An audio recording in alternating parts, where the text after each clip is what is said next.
Segunda de Pedro, capítulo 3, del versículo 1 al 10. Busquemos un momento. Voy a leer. Dice: Amados, esta es la segunda carta que os escribo, y en ambas despierto con exhortación vuestro limpio entendimiento, para que tengáis memoria de las palabras que antes han sido dichas por los santos profetas y del mandamiento del Señor y Salvador dado por vuestros apóstoles. Sabiendo primero esto, que en los postreros días vendrán burladores, andando según sus propias concupiscencias, y diciendo: ¿dónde está la promesa de su advenimiento? Porque desde el día en que los padres durmieron, todas las cosas permanecen así como desde el principio de la creación.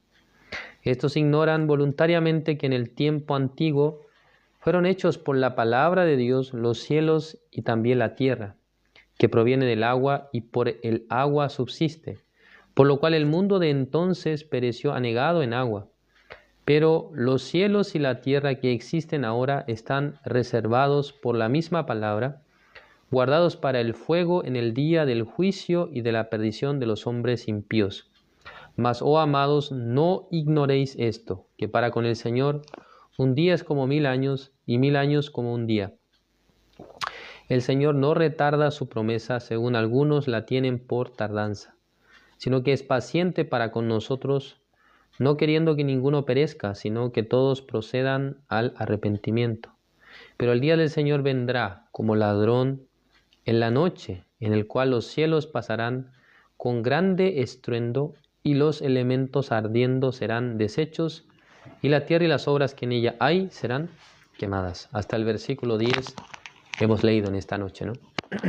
El libro de Segunda y Primera de Tesalonicenses, acá también tienen una leve, tienen una similitud, ¿no?, con el libro de Segunda de Pedro, que aunque son distintos autores, pero ambos estaban hablando acerca del tema de la segunda venida de nuestro Señor Jesucristo, que sin duda ha sido un tema históricamente muy, de mucho debate, de muchos,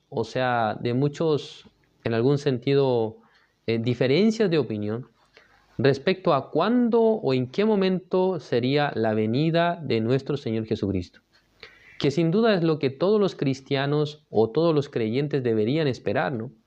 La segunda venida de Cristo es realmente un evento histórico que realmente un día ocurrirá y pondrá fin realmente a la era de la iglesia, ¿no?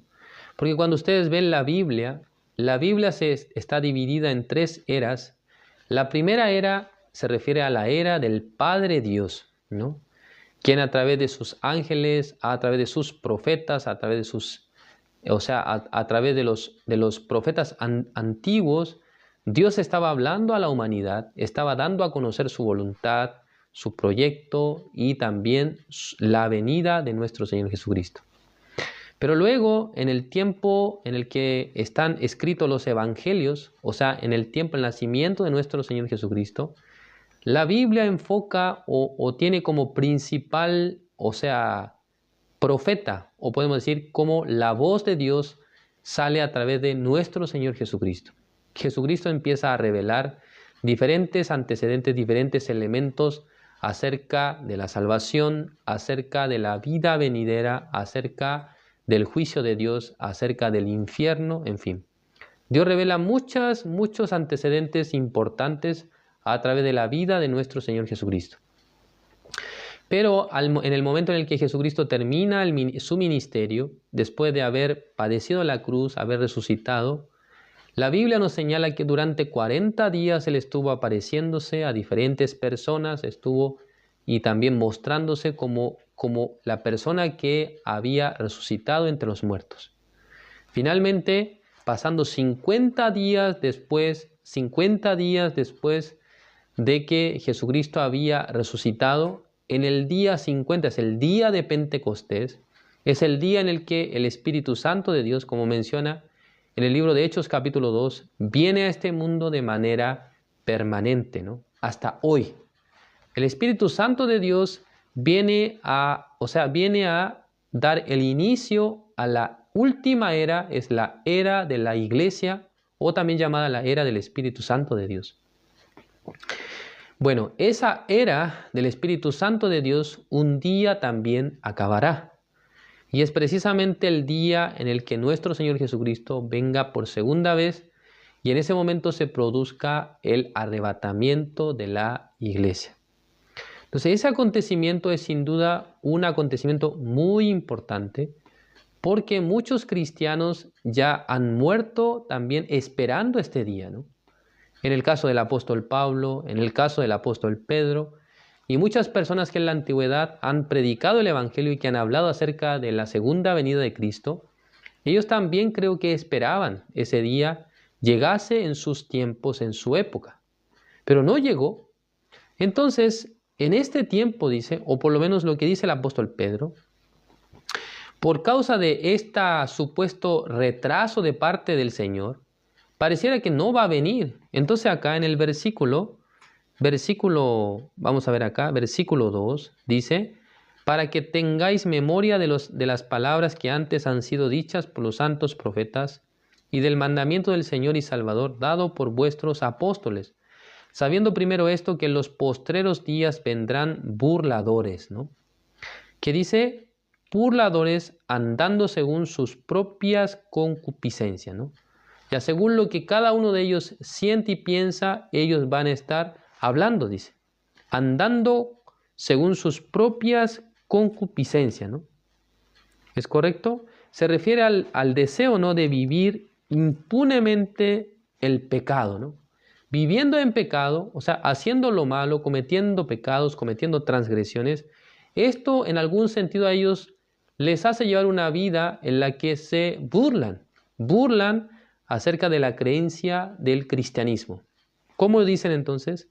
Versículo 4, y diciendo, ¿dónde está la promesa de su advenimiento? ¿Dónde está la promesa, dice, de su advenimiento? ¿Oh? Es decir, que advenimiento no se refiere a que un día el Señor Jesucristo iba a venir, es la esperanza de los cristianos. Entonces, acá los que son burladores, que andan según sus propias concupiscencias, se burlarán. ¿Dónde está? Él dijo que iba a venir, pero ¿por qué no viene? ¿Realmente él estaba hablando una verdad o solamente fue algo que dijo como una mentira? Es mentira. Ustedes están esperando en vano la segunda venida de Jesús. Así hablarán, ¿no?, de esta manera tan irrespetuosa hacia las Escrituras, hacia la palabra de Dios. Entonces acá dice el versículo 4, porque desde el día en que los padres durmieron, todas las cosas permanecen así como desde el principio de la creación. ¿Sí? Eso es la opinión y la manera de referirse a la segunda venida de Jesús, es decir, que no, eso no ocurrirá. A veces en las transmisiones, cuando yo he estado compartiendo en este último tiempo este tema, algunas personas también dicen, ¿no?, ay, ¿por qué todavía no viene? ¿Por qué todavía no han venido? Burladores son. Personas que se burlan realmente de la palabra de Dios, se burlan de las Escrituras, se burlan realmente de las profecías bíblicas. La Biblia nos menciona precisamente a través de la historia del buen samaritano que está ubicada en el libro de San Lucas capítulo 10. Nos dice exactamente que el samaritano que aparece en esa historia, que es una parábola que el Señor Jesucristo cuenta, dice que el samaritano, después de haberle echado aceite y vino al medio muerto, que precisamente representa la sangre de Cristo, el aceite representa el Espíritu Santo de Dios. Después de haber hecho esto, dice que lo dejó en el lugar que se llama el mesón. El mesón viene a ser una sombra de la existencia de la iglesia. Porque el Señor Jesucristo, después de salvar el alma de una persona, después de haber perdonado el pecado de una persona, de haberle hecho a entender que ya su pecado fue lavado, que ya es justificado, el Señor Jesucristo lo que desea es poner a esta persona en la iglesia, ¿no?, en la congregación. Y luego lo deja a cargo del mesonero, que viene a ser el encargado de la iglesia, el pastor de la iglesia, el ministro de la iglesia. Y luego le dice, ¿no?, cuídamelo hasta que yo regrese, ¿no? Entonces dice la Biblia que le da 2 denarios. ¿Es así? Veamos. San Lucas capítulo 10. Vamos a buscar San Lucas capítulo 10. El versículo 34 dice, y acercándose vendó sus heridas, echándoles aceite y vino, y poniéndole en su cabalgadura, lo llevó al mesón y cuidó de él. Otro día al partir sacó 2 denarios y lo dio al mesonero y le dijo, cuídamele y todo lo que gastes de más yo te lo pagaré cuando regrese, dice. Entonces, la Biblia está mencionándonos acá que este samaritano prometió regresar, ¿no? Prometió venir nuevamente. ¿Es así? Una iglesia física, dice. La iglesia en realidad es la reunión de los justos, la reunión de los santos. Esto es la iglesia, ¿no? No es el edificio, no es el salón de reunión, sino se refiere a la reunión de los santos, ¿no? A la reunión de los justos. Eso es la iglesia bíblicamente. ¿Sí?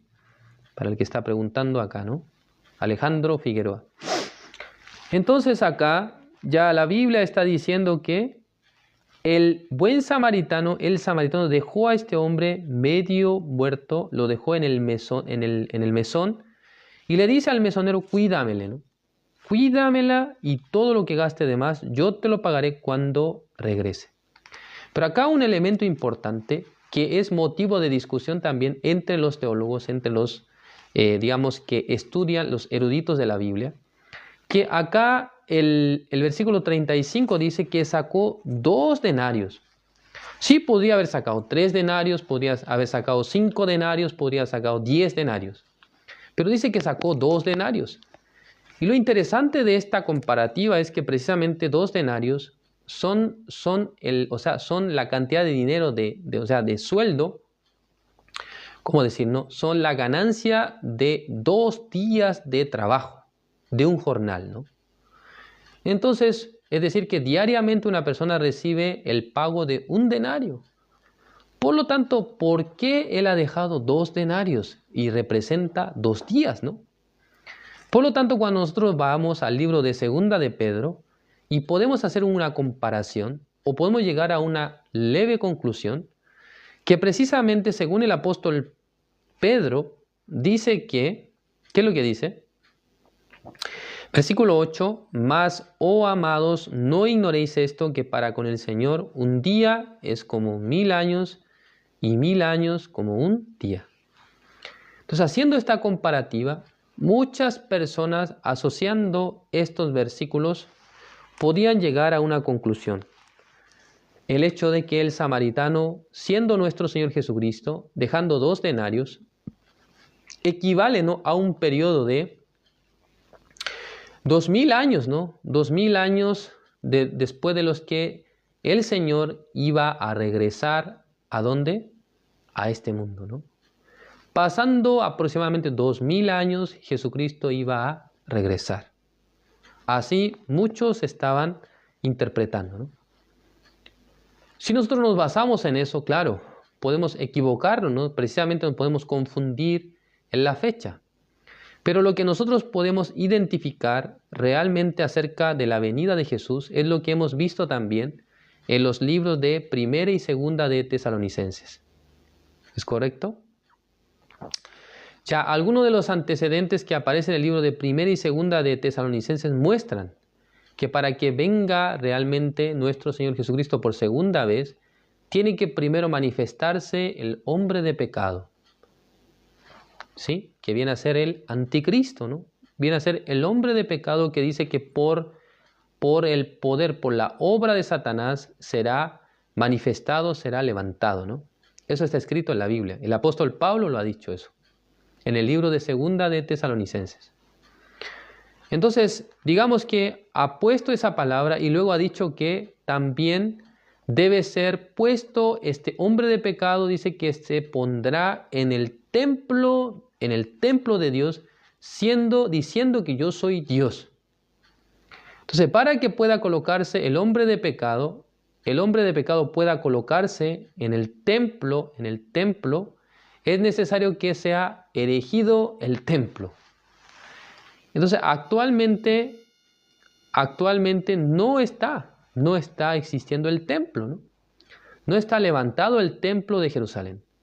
Por lo tanto, debemos entender que un día será erigido nuevamente el templo de Jerusalén, llamado el tercer templo. Cuando ustedes buscan en internet, hay un documental, ¿no? Un reportaje muy excelente de un periodista coreano, ¿no? Creo que es de Corea del Sur. Este periodista exactamente muestra con mucha certeza, este reportaje muestra con mucha certeza cómo los judíos actualmente están preparando todo para poder levantar el tercer templo de Jerusalén. Ya están construyendo lo que es, esto como que solamente de oro, ¿no? Se llama el candelero de oro. Esta pieza ya está construida, ya está hecha. También están construyendo la ropa para los sacerdotes, la ropa para los levitas. También existe la escuela de levitas, donde las personas se están formando. También se está criando la vaca alazana, que es una vaca de color rojo. Entonces, los elementos que se necesitan para poder retomar los sacrificios de animales, como en la antigüedad, ya están yo estoy hablando ya del año hace por lo menos 5 años atrás, cuando yo vi este reportaje, que ya estaba preparando, todos los materiales para que otra vez se retome en algún sentido se retome el sacrificio antiguo, ¿no? Entonces la Biblia en el libro de Daniel precisamente nos dice que este sacrificio será nuevamente ejecutado, ¿no? Pero que dice que a la mitad del tiempo luego cesará el sacrificio, dice. Ya no se hará más. Y ahí habla precisamente del periodo del gobierno del anticristo, ¿no? Durante 7 años dice que él gobernará este mundo. Entonces, según la Biblia dice que el que está impidiendo realmente la operación del anticristo, dice que hay alguien que impide pero que será quitado. Se refiere al Espíritu Santo de Dios, se refiere a la iglesia, ¿no? Que en algún sentido está deteniendo este tiempo de gran tribulación.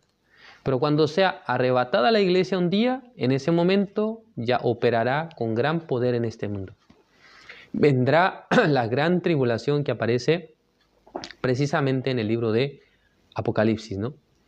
Dice que tal persona mandará al mundo a marcarse por medio de una marca que pondrá en la mano derecha o en la frente, dice. Se llama la marca de la bestia, ¿no? Es la marca, ¿no?, del gobierno del anticristo, que la persona será obligada a colocarse tal tipo de marca, ¿no? Así la Biblia estaba mencionando. Entonces muchas personas, sin tener sensibilidad acerca de los tiempos que estamos andando y viviendo, aunque no podemos hablar con certeza sobre la fecha de la venida de Jesús, sí podemos hablar de muchas señales que el mundo nos está ofreciendo para pensar que supuestamente Jesús podría venir en nuestra época, ¿no? En nuestro siglo, en nuestro tiempo. No podemos asegurar con fecha, pero podemos imaginar. ¿Qué ocurriría si el Señor Jesucristo viniera en este tiempo a este mundo? Entonces, en ese momento donde los hermanos, así como el apóstol Pablo pensaba, ¿no?, que Jesús iba a venir en su tiempo, él menciona de hecho y los que quedemos, dice, seremos arrebatados. Alguna interpretación de estas palabras del apóstol Pablo es que realmente en el corazón de él tuvo este pensamiento, ¿no? Tuvo esta idea, lo cual no es una falsa profecía, no es que el apóstol Pablo es falso profeta, sino que en realidad el apóstol Pablo ha vivido con un corazón que esperó con gran ansia la venida del Señor Jesucristo, ¿no? Por eso él vivió con tal intensidad. El apóstol Pablo tanto deseaba llegar a la ciudad de Roma. ¿Para qué? Porque en esa época la ciudad de Roma era el centro de comunicación, también el centro del comercio mundial. Entonces todas las personas llegaban a este lugar, de todas partes del mundo, siendo Roma el imperio dominante de la época. Entonces la información que pudiera pasar por Roma creo que podía llegar a todas partes por medio de la gente que llegaba en ese lugar. Entonces si el apóstol Pablo enfocaba en Roma para llegar a Roma, desde ese lugar siendo el centro de predicación, desde ahí poder anunciar el evangelio a todo el mundo. Recordemos que no existía el internet en esa época, no existían los diarios ni la televisión, sino que un lugar céntrico, ¿no?, donde se concentrara el mayor flujo de gente de toda la nación, de todos los países de esa época, del mundo conocido de esa época, era Roma. Por lo tanto el apóstol Pablo tanto deseaba llegar a ese lugar. En realidad él ha vivido con tal intensidad que, entregando su vida entera para la predicación del evangelio, sin hacer otra cosa, creo que él vivió echando su corazón solo para anunciar el evangelio, hasta el día de su muerte, ¿no? Podemos ver esa realidad. Entonces en esta época, si nosotros pensamos, no es tan descabellado imaginar: si Jesucristo viene la próxima semana, si Jesucristo viene en un mes más. Si nosotros pudiéramos pensar de esa manera, entonces no nos quedaría tiempo realmente para compartir la palabra de Dios, para anunciar el evangelio. ¿Es correcto? Realmente, aunque nuestro Señor Jesucristo no llegó en el tiempo del apóstol Pablo, pero un día si Él llegara, ¿cómo nosotros deberíamos hallarnos? Ya veamos acá otra vez el libro de Segunda de Pedro capítulo 3, versículo 6. Dice: por lo cual el mundo de entonces pereció anegado en agua, pero los cielos y la tierra que existen ahora están reservados por la misma palabra, guardados para el fuego en el día del juicio y de la perdición de los hombres impíos. ¿No es así? Ya que dice aquí, el día del juicio y de la perdición de los hombres impíos, dice. ¿Quiénes son los hombres impíos? Preguntemos a alguien, ¿no?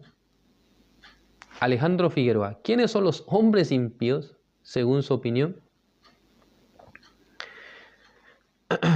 ¿Quiénes son los hombres impíos? Ya son los pecadores, ¿no? Las personas que tienen pecado. Para tales personas es el juicio y la perdición, dice. ¿No es así? Para tales personas es el juicio y la perdición. Hace un rato también hemos estado leyendo el libro de Segunda de Tesalonicenses en el estudio anterior. Ahí también aparecen los conceptos, ¿no?, de la perdición eterna.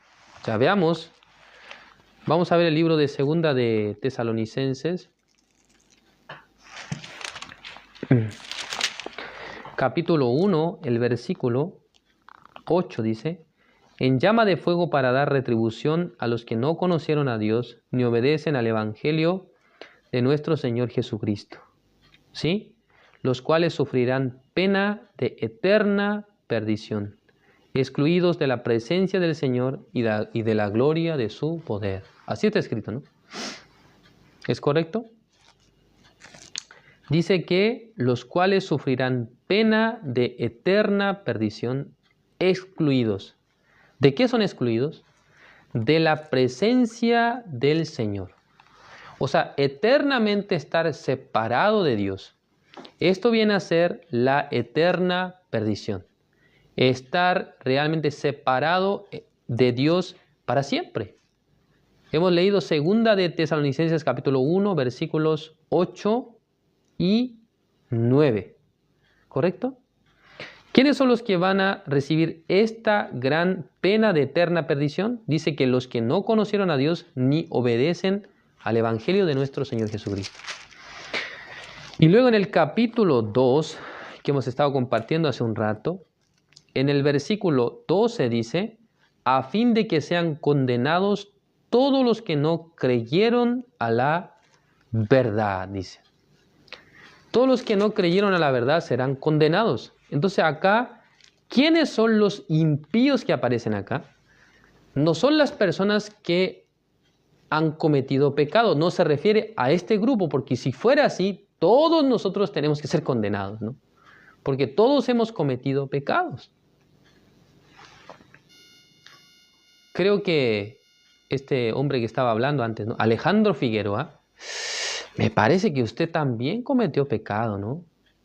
Creo que usted también había hecho lo malo delante de Dios. Pero no es por los pecados que había cometido el hombre, es que realmente el hombre va al infierno. No es que por eso llega la condenación, sino que la razón por la cual el hombre es condenado, ¿cuál es? ¿Por qué el ser humano llega a ser condenado? Ya veamos otra vez el libro de Segunda de Tesalonicenses, capítulo 2. Veamos, Segunda de Tesalonicenses, capítulo 2, el versículo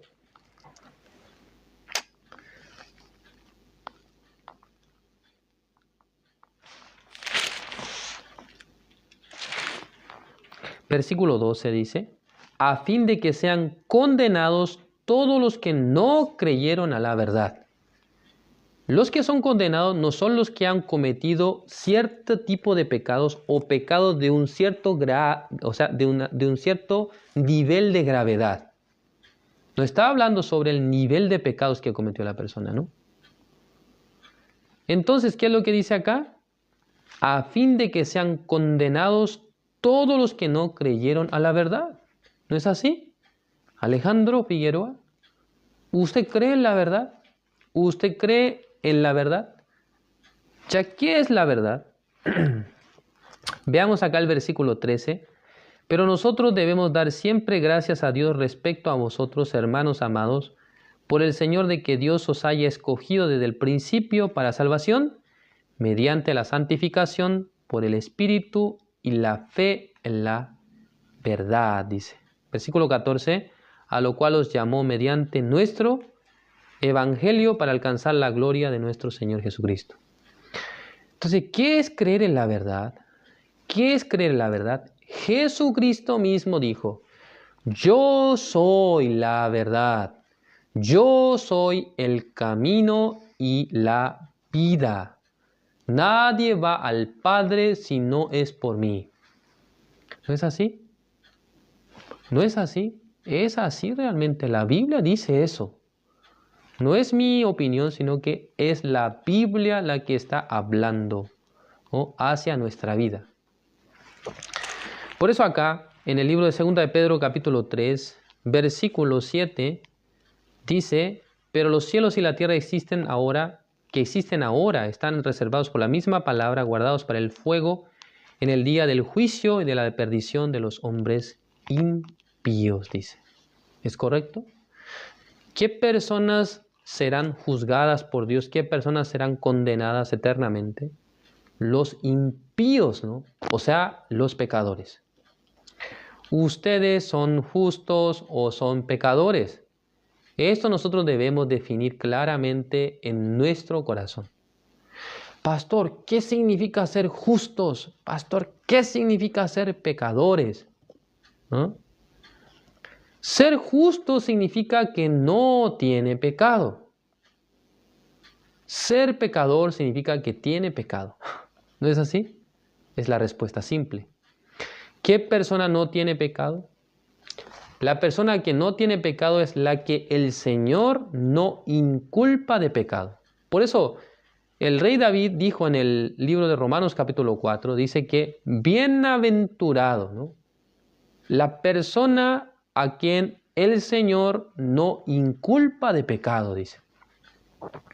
¿Cómo Dios no puede inculparnos a nosotros de pecado si nosotros hemos pecado? ¿Cómo puede ser esto posible? ¿Cómo el Señor que está en el cielo, mirando al hombre, dice, hey, tú no eres pecador, tú ya no tienes pecado? ¿Cómo Dios puede hacer esto? ¿Acaso Dios va a ser, va a ser la vista gorda mirando, él tiene pecado, pero tiene poquito nomás, pase, igual nomás va a pasar? No es así. Dios tiene una vista perfecta, tiene una vista excelente. mirando al hombre exactamente identificará si tiene el pecado o no. Usted que está llegando aquí a mi casa, ¿usted es pecador o justo? Ah, Señor, yo soy pecador, porque yo a veces pequé, a veces me equivoqué, a veces hice lo malo, pero la verdad es que traté de reponer mi maldad haciendo buenas obras, haciendo obras de caridad, ayudando a la gente, dando dinero a los pobres, dando comida a los mendigos. Entonces Dios le dirá, ¿no? Apartaos de mí, hacedores de maldad. Ustedes no tienen nada que ver conmigo. Ustedes no saben que yo envié a mi Hijo amado al mundo para morir por sus pecados, pero ustedes están diciendo que son pecadores. Tales personas son los que no han creído en la verdad. Tales personas son los que no han aceptado al Salvador Jesucristo.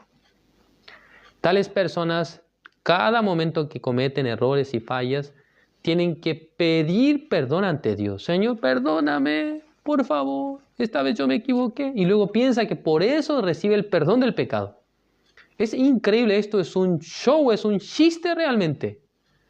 ¿Cómo puede pensar una persona que pidiendo perdón a Dios, el Señor le perdona? ¿Dónde en la Biblia dice que pidiendo perdón Dios nos perdona nuestros pecados? En ninguna parte de los 66 libros de la Biblia, 39 del Antiguo Testamento, 27 del Nuevo Testamento, en ninguno dice que pidiendo perdón el Señor perdona. Lo que la Biblia dice que cuando una persona pecó en el Antiguo Testamento tenía que llevar una ofrenda, ¿no? Porque la Biblia dice en el libro de Romanos 6:23 que la paga del pecado es la muerte. Por lo tanto, la única manera de que el hombre pueda ser justificado delante de Dios, de que pueda ser limpio su pecado, pagar por el pecado. No es que llorando amargamente y botando sus mocos grandes, disculpe hermanos que hable así, y derramando la lágrima como si fuera como si fuera una catarata. De esa manera Dios va a decir, ok, tú lloraste muy bien, ya también tus mocos cayeron muy bien, ahora ya tú eres justo y tú eres santo. No es así. Alguien que piensa de esa manera está loco realmente. Está mal de la cabeza. Vaya a la tienda ustedes y pidan, ¿no? Por ejemplo, digamos, una bebida y Coca-Cola de 2 litros, ¿no? Ah, deme una bebida Coca-Cola. Sí, ¿cuánto es? Son 2.500 pesos. Ah, yo solamente tengo 1.000 pesos. Oh, y también tengo estas bolitas de dulce. ¿Qué le parece? ¿Le doy a usted? El dueño de la tienda le va a sacar de ese lugar. ¡Fuera! No tengo interés de hablar con usted. Allá en otro lugar, compre. Aquí no. Aquí se paga tanto dinero por este producto. El precio justo, ¿no? Entonces la Biblia dice que la paga del pecado es la muerte. Entonces una persona por más que llora, por más que derrama lágrimas, ¿se muere acaso? ¿Esta persona está muerta? Está viva, ¿no? Pero piensa que por su petición a Dios, Señor, perdóname, Dios le perdona. Es una falsa enseñanza que la iglesia en esta época ha impartido de manera equivocada.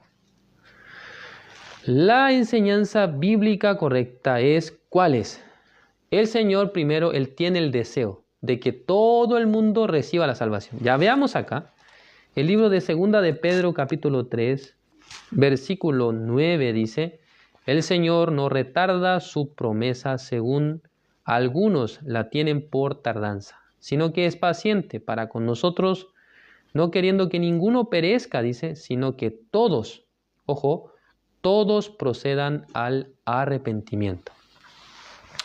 Dios tiene un corazón amplio, también Él ha hecho una obra perfecta, eterna, para salvar a todo el mundo, ¿no? Todo el mundo creyendo en Jesús puede llegar a ser salvo, ¿no? Puede llegar a obtener la gran salvación.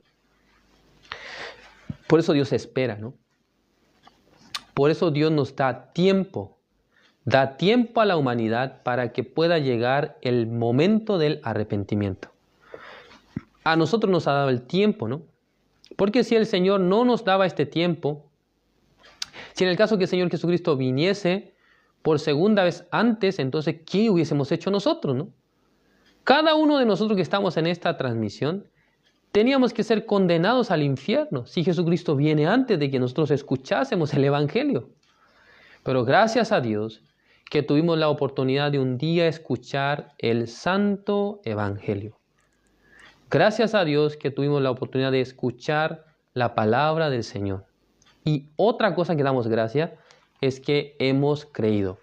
Por eso, el apóstol Pablo, cuando le habla a la iglesia de Tesalónica, él dice, ¿no? ¿Cómo dice el capítulo 2, el versículo, segunda de Tesalonicenses capítulo 2, el versículo 13 dice: pero nosotros debemos dar siempre gracias a Dios respecto a vosotros, dice el apóstol Pablo, ¿no? A los hermanos de Tesalónica. Hermanos amados por el Señor, de que Dios os haya escogido desde el principio para salvación, ¿no?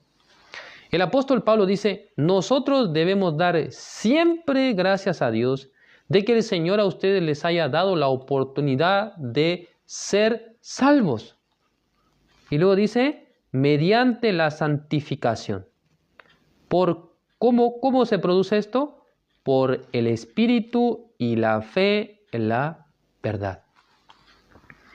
Es la manera de obtener la gran salvación. Dice, por el Espíritu y la fe en la verdad. Existe el Espíritu Santo de Dios y nosotros llegamos a tener la fe en la verdad.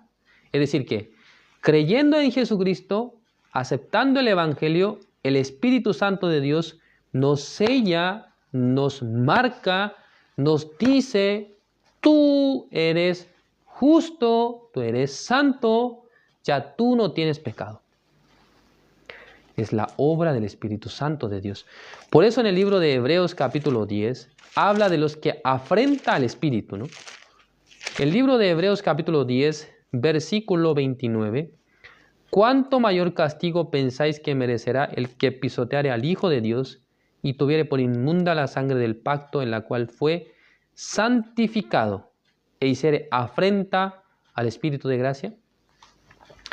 El Espíritu Santo de Dios que aparece en el libro de Segunda de Tesalonicenses, lo que hemos leído hoy, dice claramente que la santificación dice que viene por el Espíritu y luego dice ¿qué dice?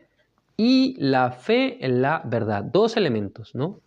Entonces acá en el libro de Hebreos capítulo 10, versículo 29 también, dos elementos. Dice que el que pisoteare al Hijo de Dios tuviere por inmunda la sangre del pacto y luego dice, e hiciere afrenta al Espíritu de gracia. Son las dos cosas que deben estar presentes al momento de ser sellados, ser salvos. Está el Espíritu Santo de Dios que vino en el día de Pentecostés a este mundo y que está en este mundo. Y segundo, la fe hacia la obra y la sangre de Jesucristo. Dos cosas. Si estas dos cosas están juntas, entonces la salvación ha llegado a nuestra vida. Si está la fe en la verdad en la sangre de Jesucristo y está el Espíritu Santo de Dios, con estos dos elementos en nuestra vida ya son suficientes para declararnos a nosotros justos y santos delante de Dios. Son los dos elementos fundamentales para que el hombre sea justo delante de Dios, para que el hombre realmente sea salvo delante de Dios. ¿No es así?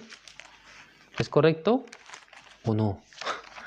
Sí, ¿no? O sea, acá están algunos hermanos colocando algunos versículos bíblicos, no sé muy bien, voy a verlos, ¿no? Dice Apocalipsis 1:5, alguna hermana puso acá, dice, y de Jesucristo el testigo fiel, el primogénito de los muertos y el soberano de los reyes de la tierra, al que nos amó y nos lavó de nuestros pecados con su sangre, ¿no? O sea, existe tal versículo, ¿no?